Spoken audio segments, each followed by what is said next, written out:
So, in my opinion, bi-representation in the media has come a long way, even in my memory, but still has a really long way to go.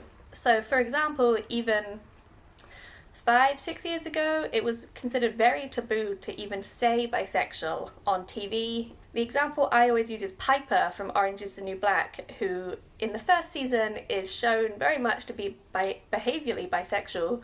You know, she's literally trying to choose between a man and a woman. And yet she's never allowed to say the word bisexual or pansexual or label her sexuality. And while it's completely valid for people not to label their sexuality, when you find that all characters in the media who are behaviorally bisexual don't want to label their sexuality, it sends a message that there's something dirty or taboo about being bisexual. And so for me, it's been really positive to see that more characters are saying the word bisexual or pansexual and labeling their sexuality. So I know that, spoiler alert, I know that in Atypical there's a character that now says they're bisexual. In Big Mouth they use both the words pan and bi, although that episode's maybe got some issues. And I think streaming services in general are just really helping to feed the desire for more explicit queer representation, particularly more explicit bi representation, where the characters are out and proud and bisexual. So actually something that I discuss in the book and have discussed in general is a test that I have suggested that we use. I call it the Ramirez test, after the amazing Sara Ramirez, who is a bisexual non-binary actor. And it's basically 3 questions, and the questions are, does this character say they're bisexual? Can you tell this character is bisexual from the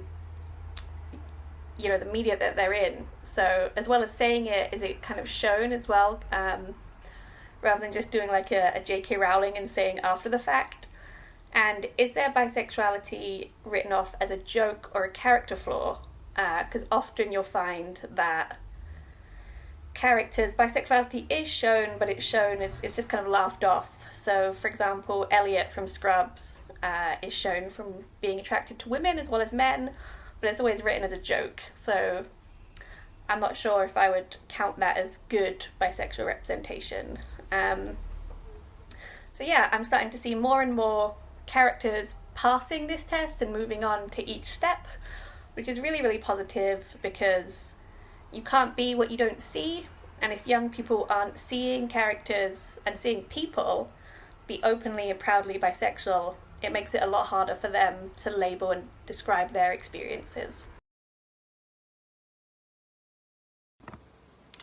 What do I think of bi plus representation? I think bi plus representation has, until very recently, been awful.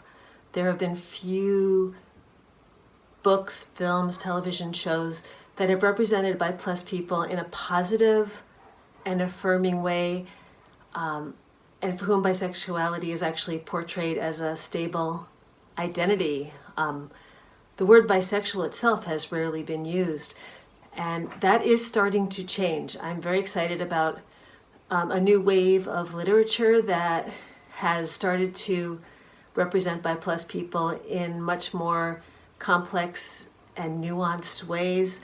I'm excited about the increase in diverse representation, in representation of people who are Black or brown, in representation of people who are young, in representation of people who are older, of representation of people who are working class or from immigrant backgrounds. These voices, these visions are finally starting to show up in books, in films, on television shows, and this is such an exciting moment for us. I believe this is an exciting moment.